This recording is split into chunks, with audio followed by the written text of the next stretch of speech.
Doctor, നമുക്ക് അതിലേക്ക് തിരിച്ചു വരാം. ഒരു കോളുണ്ട്. ഹലോ, ലൈഫ് ബീറ്റ്സിലേക്ക് സ്വാഗതം. ആരാണ് സംസാരിക്കുന്നത്? ഹലോ, ആരാണ് സംസാരിക്കുന്നത്? ആ, ഡോക്ടറോട് ചോദിച്ചോളൂ. പറഞ്ഞോളൂ. ഹലോ, എനിക്ക് കല്യാണം കഴിഞ്ഞ 6 മാസമായി. കല്യാണം കഴിഞ്ഞിട്ടോ?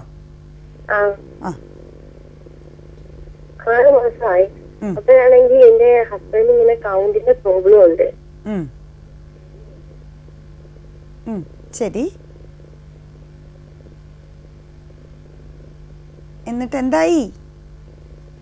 അപ്പോഴാണെങ്കിൽ എങ്ങനെ ചെയ്യുന്ന 7 അനാലിസിസ് നടത്തിക്കൊണ്ടിരിക്കുക. അപ്പൊ എന്റെ ചെക്ക് ചെയ്തപ്പോൾ ഡോക്ടർ പറഞ്ഞു കുഴപ്പമൊന്നും ഇല്ലെന്ന് പറഞ്ഞു. ഇത് ഓവുലേഷൻ നോക്കിയിരുന്നോ? കറക്റ്റ് ആയിട്ട് വരുന്നുണ്ടോ? ഡോക്ടറെ ചെക്ക് ചെയ്തായിരുന്നു. കറക്റ്റ് ആണ്. അപ്പൊ നമുക്ക് നോർമൽ സ്റ്റഡി എഴുതി തന്നു, കുഴപ്പമൊന്നുമില്ല. ഇപ്പോഴാണെങ്കിൽ ഇങ്ങനെ മെൻസസ് ചെന്നപ്പം ഗുളികയ്ക്ക് ഒന്ന് പെട്ടെന്ന് ഈ പ്രഗ്നന്റ് ആവാനുള്ള ഫോളിക് ആസിഡ് എന്നൊരു ഗുളിക തന്നു. ഫോളിക് ആസിഡ് വെറും ഒരു വൈറ്റമിൻ ഗുളിക, കുഴപ്പമൊന്നുമില്ല. അതായത് വൈറ്റമിൻ ഗുളിക പോലത്തെ ഒരു സാധനം, അല്ലാതെ വേറെ പ്രത്യേകിച്ചൊന്നുമില്ല. പെട്ടെന്ന് കുട്ടി ഉണ്ടാവാനല്ല. പെട്ടെന്ന് പ്രഗ്നൻസിക്കുള്ള ഗുളികയാണോ? അല്ല, ഒരു വൈറ്റമിൻ ഗുളിക. എന്നുവെച്ചാല് കുഞ്ഞുണ്ട്. വേറെ ഗുളിക 5 ദിവസം കഴിക്കും. അതായിരിക്കാം. അത് ഈ 5 ദിവസമുള്ള ഗുളിക കൊടുക്കുന്നത് അണ്ടോൽപാദനം കൂടുതൽ വേണ്ടിയിട്ട് അങ്ങനത്തെ മരുന്നുകളുണ്ട്. അതായത് ഈ വന്ധ്യതയിൽ ഒരു ചികിത്സാ വിഭാഗമാണത്, ഓവുലേഷൻ ഇൻഡക്ഷൻ എന്ന് പറയും. അതായത് നമുക്ക് അണ്ടോൽപാദനം കൂട്ടാൻ വേണ്ടി ചെയ്യുന്ന കാര്യങ്ങൾ. എല്ലാവരോടും ചോദിച്ചാൽ എനിക്ക് ഓവറിൽ സിസ്റ്റ് ഉണ്ടായിരുന്നു ഡോക്ടർ, സിസ്റ്റ്. അപ്പൊ ഈ സിസ്റ്റ് എന്ന് പറയുന്നത് അതിന്റെ പുറകെ ഒരു 100 തരം സംഭവങ്ങളുണ്ട്. അപ്പൊ ഈ ഓവറിയിൽ തന്നെ മിക്കവാറും വരുന്നതെല്ലാം ഈ വെള്ളം കെട്ടിയ, അതായത് ക്യാൻസറസ് അല്ലെങ്കിൽ ക്യാൻസർ അല്ലാത്ത സംഭവങ്ങൾ വരുന്നത് ഇത് യങ് ഏജിൽ വരാം. മിക്കവാറും 20 വയസ്സ് 25 വയസ്സ് ആ ഏജിലൊക്കെ നമുക്ക് കാണാൻ പറ്റും. അതിന് മുമ്പേ മിക്കവാറും കുഴപ്പമില്ലാത്തതായിരിക്കും. 50-നും 70-നും ഇടയിലുള്ളത് മിക്കവാറും നമുക്ക് ക്യാൻസർ തന്നെ സസ്പെക്ട് ചെയ്യേണ്ടി വരും. ഏകദേശം 70% ക്യാൻസർ ആവാനാണ് സാധ്യത.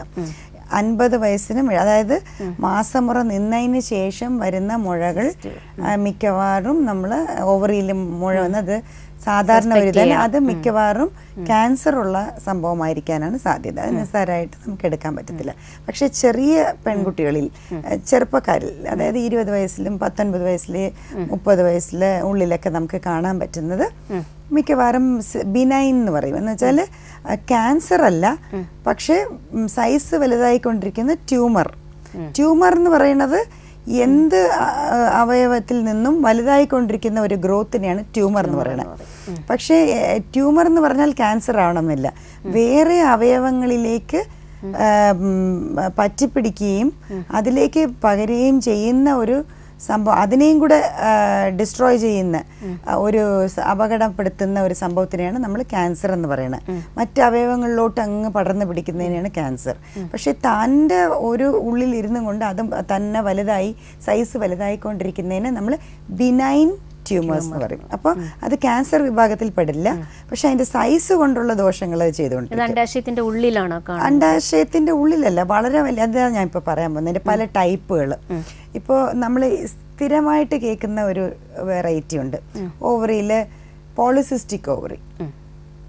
അത് ഒരു ഓവറിയൻ സിസ്റ്റ്. അതെന്ന് വെച്ചാൽ അത് എല്ലാവരും വിചാരിക്കുമ്പോൾ വലിയ ഇങ്ങനത്തെ ഒരു സിസ്റ്റം ഒന്നുമല്ല. സിസ്റ്റം എന്ന് പറഞ്ഞാൽ എന്താ? ഒരു വെള്ളം നിറച്ച ബാഗ് എന്നാണ് അതിൻ്റെ ഒരു ചെറുതായിട്ട് മനസ്സിലാക്കി തരാൻ അങ്ങനെ പറ്റുള്ളൂ. ഒരു വെള്ളം നിറച്ച ബാഗിനെയാണ് നമ്മൾ സിസ്റ്റം എന്ന് പറയുന്നത്. അതിൻ്റെ അകത്ത് വെള്ളമല്ല, ഓരോ ടൈപ്പ് സിസ്റ്റിനും ഓരോന്നായിരിക്കും അകത്ത്. സീറസ് സിസ്റ്റം എന്ന് പറയും, അത് വേറെ ഒരു തരം ഫ്ലൂയിഡ് ആണ് അതിൽ അടിയുന്നത്. മ്യൂസിനസ് സിസ്റ്റം എന്ന് പറയും, അതിനകത്ത് ഒരു പഴുപ്പ് പോലത്തെ ഒരു തരം സംഭവമാണ് അതിനകത്ത് അടിയുന്നത്. ചോക്ലേറ്റ് സിസ്റ്റം എന്ന് പറയും, അതിനകത്ത് രക്തമാണ് അടിഞ്ഞിരിക്കുന്നത്. പിന്നെ ഗ്യാസ് നിറഞ്ഞ സിസ്റ്റം ഉണ്ട്, അങ്ങനെയൊക്കെ ഒത്തിരി ടൈപ്പ് ഉണ്ട്. അപ്പോൾ ഈ ഓരോന്നിനും അതിൻ്റെതായ സവിശേഷതയുണ്ട് ഓരോ സിസ്റ്റിനും. ഇപ്പോൾ നമ്മൾ സ്ഥിരം കാണുന്ന സിസ്റ്റുകളിൽ ഈ പോളിസിസ്റ്റിക് ഓവറി എന്ന് പറയുന്നത് മെയിൻലി ചെറിയ ചെറിയ സൈസായിരിക്കും. 2 ഓവറിയിലും ഒരുമിച്ചേ കാണുള്ളൂ. കാര്യം എന്ന് വെച്ചാൽ ഹോർമോണിൻ്റെ തകരാറ് കൊണ്ട് മാത്രം ഉണ്ടാവുന്നതാണ് ഈ പോളിസിസ്റ്റിക് ഓവറി. ഒരാളുടെ വണ്ണം കൂടുന്നു, ഒരു പെൺകുട്ടിയിൽ ശരിക്കും അണ്ടോൽപാദനം നടക്കുന്നില്ല, പുരുഷ ഹോർമോണുകൾ കൂടുന്നു, വണ്ണക്കൂടുതൽ കൊണ്ട് പുരുഷ ഹോർമോണുകൾ പിന്നെയും കൂടുന്നു. അങ്ങനെ ഉണ്ടാകുന്ന ചെറിയ ചെറിയ കുമിളകൾ പോലെ ഒരു 8 മില്ലിമീറ്റർ തൊട്ട് 10 മില്ലിമീറ്റർ വരെയൊക്കെ കാണുള്ളൂ. അത്ര ചെറുതാ, പക്ഷെ ഒത്തിരി കാണും. ഒരു 2 അണ്ഡാശയത്തിൽ നിറയെ കാണും.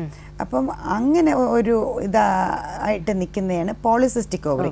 അത് ഇപ്പോൾ ഏകദേശം 60% കുട്ടികളിലും ഉണ്ട്. അത് ടീനേജേഴ്സിൽ തൊട്ട് തുടങ്ങി ഇപ്പോൾ ഏകദേശം 25-30 വയസ്സ് വരെ വന്ധ്യതയ്ക്ക് ഏറ്റവും വലിയൊരു കാരണമാണ് ഈ പോളിസിസ്റ്റിക് ഓവറി. നമുക്ക് മുഖത്ത് മുടി വളർച്ച, വലിയ വണ്ണം, മാസക്കുളി വരാതിരിക്കുക, 1, 2, 3 മാസം വരാതിരിക്കുക, പിന്നെ മുടി കൊഴിച്ചിൽ, ഇങ്ങനത്തെ ഒരുപാട്, പിന്നെ മീശ താടിയൊക്കെ വളർന്ന്, അങ്ങനെ പുരുഷന്റെ ഒരു പ്രെഡിലിക്ഷൻ നമുക്കതിൽ കാണാൻ പറ്റും. അതാണ് പോളിസിസ്റ്റിക് ഓവറി. നമുക്കൊരു കോൾ ഉണ്ട് ഡോക്ടർ. ഹലോ, ലൈഫ് ബീറ്റ്സിലേക്ക് സ്വാഗതം. ആരാണ് സംസാരിക്കുന്നത്? ഹലോ, എന്റെ പേര് ലാവണ്യ. ലാവണ്യ, ഡോക്ടറോട് ചോദിച്ചോളൂ. ലാവണ്യ, എനിക്കിപ്പോ 20 വയസ്സായി. ഇത് എന്താ പീരിയഡ്സിന്റെ കാര്യം ചോദിക്കാനാണ്. മാസത്തില് എല്ലാ സമയത്തും വയറുവേദനിക്കാറുണ്ട്. അപ്പൊ വയറുവേദന വരുന്ന സമയത്ത് ഞാനൊരു ടാബ്ലറ്റ് സ്ഥിരമായിട്ട് കഴിക്കാറുണ്ട്. അതുകൊണ്ട് എന്തെങ്കിലും പ്രശ്നം ഉണ്ടാവുമോ എന്ന് അറിയാനാണ്. ആദ്യം ചെയ്യേണ്ടത് ഈ വയറുവേദനയുടെ പെയിൻ കില്ലർ മാത്രം കഴിച്ച് നിൽക്കുകയല്ല, അത് പ്രശ്നം തന്നെയാണ്. ആദ്യം ചെയ്യേണ്ടത് ഒരു ഗൈനക്കോളജിസ്റ്റിനെ കണ്ട് ഈ വയറുവേദനയുടെ പ്രശ്നം എന്താണെന്ന് കണ്ടുപിടിക്കണം. ഗൈനക്കോളജിനെ കാണിച്ചിട്ടുണ്ടായിരുന്നു.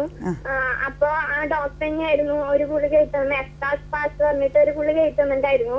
അതിപ്പോ ഞാൻ സ്ഥിരമായിട്ട് കഴിക്കാറുണ്ട്. അതുകൊണ്ട് എന്തെങ്കിലും പ്രശ്നം ഉണ്ടാവും? പ്രശ്നമാണ്, തീർച്ചയായിട്ടും പ്രശ്നമാണ്. പെയിൻ കില്ലേഴ്സ് എന്ന് പറയുന്ന വിഭാഗത്തിലുള്ള മരുന്നുകൾ അനാവശ്യമായിട്ട് കഴിച്ചാൽ പ്രശ്നമാണ്. അതിനേക്കാളും ഡോക്ടറെ കണ്ട് ഇത് എന്തുകൊണ്ടാണ് ഇങ്ങനെ വേദന വരുന്നത്, അതിൻ്റെ പുറകെ എന്തെങ്കിലും കാരണം ഉണ്ടെങ്കിൽ ആ കാരണത്തിനെയാണ് ചികിത്സിക്കേണ്ടത്. അല്ലാതെ വേദനയെ ചികിത്സിച്ചുകൊണ്ടിരുന്നിട്ട് കാര്യമില്ല, കേട്ടോ. അപ്പം വേറെ ഏതെങ്കിലും ഒരു ഡോക്ടറെയും കൂടെ കൺസൾട്ട് ചെയ്തോളൂ. എന്നിട്ട് സെക്കൻഡ് ഒപ്പീനിയൻ എടുത്തിട്ട് ഇതിന്റെ വേദനയുടെ കാരണം കണ്ടുപിടിക്കുക. അത് സ്കാൻ ചെയ്ത് നോക്കിയാൽ കണ്ടുപിടിക്കാൻ പറ്റുമോ? കണ്ടുപിടിക്കാൻ പറ്റും. സ്കാൻ ചെയ്തപ്പോൾ നോർമലാണെന്നാ വന്നത്. അതാ പറഞ്ഞത്, വേറൊരാളെയും കൂടെ കാണിച്ചോളൂ എന്ന് പറഞ്ഞു. ഹോർമോൺസും സ്കാനും ഒരുപോലെ ചെയ്തിട്ട് അത് കൃത്യമായിട്ട് കണ്ടുപിടിക്കാൻ കുറച്ചും കൂടി ഒരു ഒപ്പീനിയനും കൂടെ എടുക്കുക. ഓക്കെ, എന്നിട്ട് അതിൻ്റെ കാരണം കണ്ടുപിടിച്ച് ട്രീറ്റ് ചെയ്ത് വെറുതെ ഈ മരുന്ന് മാത്രം കഴിച്ചുകൊണ്ടിരിക്കുന്നത് ദോഷകരമാണ്. കിഡ്നിക്കൊക്കെ ദോഷമായിട്ട് വരും പിന്നെ. ഓക്കെ, ശരി. Okay Lavanya, thank you for calling.